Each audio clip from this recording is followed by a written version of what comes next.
Place au direct, je vous laisse la parole. Philippe Martinez, justement, s'exprime après ce discours du président. C'est tout va bien, je fais tout bien, il se passe rien dans la rue. Et ceux qui râlent, c'est parce qu'ils n'ont rien compris. Donc c'est un président de la République qui est sûr, tout seul, de lui, de ce qu'il fait. Et c'est grave, c'est grave. Il n'y a aucune réponse. On connaît une mobilisation, certains disent historique depuis une trentaine d'années. Et pour lui, il a fait un bilan très positif de tout ce qu'il a fait. Donc c'est grave.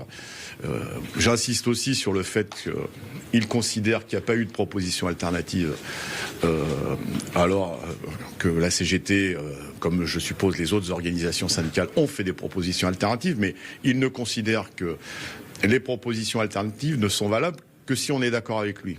Et puis alors j'ai noté des aberrations mais totales. Il a fait le constat que des minima de branche étaient en dessous du SMIC. Alors moi excusez-moi, c'est lunaire. On a écrit au Premier ministre, alors je sais plus si c'était Castex, mais je pense que c'était lui. Donc ça fait un petit moment qu'il est plus là. Pour lui dire il faut une revalorisation automatique des minima de branche quand le SMIC augmente. Et lui nous dire c'est pas normal qu'il y ait autant de minima de branche qui augmentent. Il continue à faire l'amalgame évidemment entre impôts et cotisations, et il considère que cotisation patronale, ça n'est pas une question.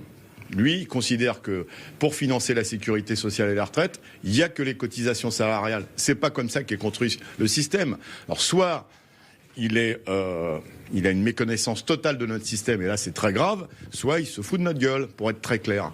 Et puis, alors j'entends tout ce qu'il a fait sur l'industrie. Enfin, franchement, j'aurais aimé qu'il cite des exemples.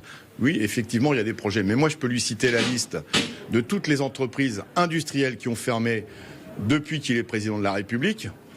Et il y en a, on peut écrire un livre sans que le gouvernement ne bouge une oreille, et même pire au contraire, en disant ce n'est pas à l'État de s'occuper des problèmes du privé. Donc c'est, je vais le dire trivialement, cette interview, c'est du foutage de gueule et c'est du mépris encore plus fort vis-à-vis des millions de personnes qui manifestent. Et il faut que demain, la réponse, elle soit dans la rue, avec des millions de personnes qui soient en grève reconductive et qui manifestent. Sur les propositions, la contribution exceptionnelle pour les grandes entreprises, responsabiliser les allocataires du RSA, également travailler sur l'usure des carrières, qu'est-ce que vous avez à dire ?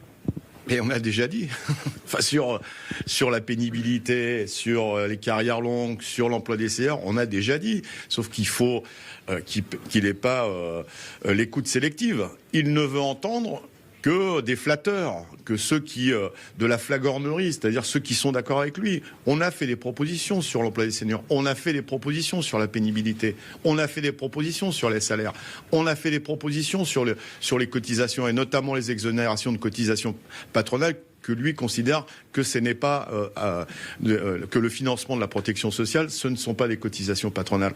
Et puis tous les chantiers qu'il a mis en œuvre. Et j'ai entendu qu'il voulait continuer à en faire. Les conclusions, c'est toujours lui qui les fait. Et d'ailleurs, en général, il fait les conclusions avant que les réunions démarrent.